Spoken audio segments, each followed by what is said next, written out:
Hello అండి, welcome to our channel. ఈరోజు recipe వచ్చేసి ప్రెజెంట్ వైరల్ అవుతున్న ప్రోటీన్ రిచ్ సలాడ్ రెసిపీ అండి. టేస్ట్ అయితే చాలా బాగుంటుంది, హెల్త్ కూడా చాలా మంచిది.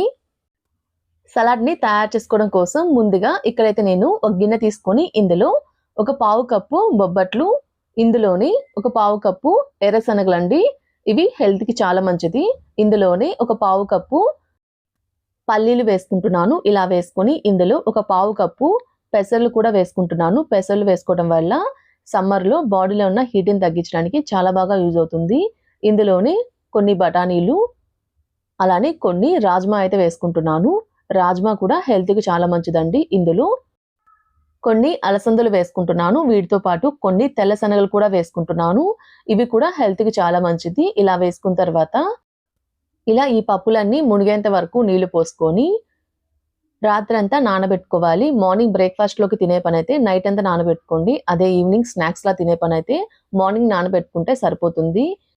ఇలా నానబెట్టుకున్న వీటిని నీళ్ళన్నీ వంపేసుకొని బాగా డ్రై చేసి ఒక బాక్స్‌లో పెట్టుకొని స్టోర్ చేసుకుంటే ఫ్రిడ్జ్‌లో 2 డేస్ వరకు పాడవకుండా ఉంటాయండి. ఇందులో నుంచి కొన్నైతే నేను ఇప్పుడైతే చేసుకుంటున్నాను సలాడు. మిగతా వాటిని బాక్స్‌లో వేసుకొని ఫ్రిడ్జ్‌లో అయితే పెట్టుకుంటున్నాను.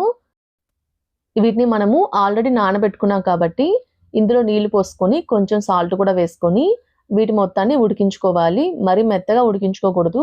ఒక 80% ఉడికించుకుంటే సరిపోతుంది. ఇలా చేత్తోటి తుంచితే తునిగేలాగా ఉడికించుకోవాలి. అంటే ఒక 80% ఉడికించుకుంటే సరిపోతుందండి. ఇలా ఉడికించుకున్న వీటిని ఒక బౌల్‌లోకి ట్రాన్స్‌ఫర్ చేసుకోవాలి. ఇప్పుడు ఇందులో సన్నగా తరిగిన టమాటా ముక్కలు, అలానే సన్నగా తరిగిన ఉల్లిపాయ ముక్కలు, ఇందులోని ఉడికించుకున్న స్వీట్ కార్న్ అయితే వేసుకుంటున్నాను. అలానే సన్నగా తరిగిన బీట్రూట్, క్యారెట్ ముక్కలైతే వేసుకుంటున్నాను. ఇలా వేసుకొని ఇందులో మీ టేస్ట్ సరిపడినంత సాల్ట్ వేసుకోవాలి. అలానే ఒక పావు టేబుల్ స్పూన్ పెప్పర్, ఇందులోనే కొంచెం స్వీట్‌నెస్ కోసం సలాడు కొన్ని ప్రోమోగ్రానేట్ అయితే వేసుకుంటున్నాను. ఇందులోనే సన్నగా తరిగిన కొంచెం కొత్తిమీర కూడా వేసుకొని ఒక హాఫ్ లెమన్ అయితే రసం పిండుకుంటున్నాను. ఇలా పిండుకొని మొత్తాన్ని కలిసే విధంగా ఓసారి కలుపుకోవాలి.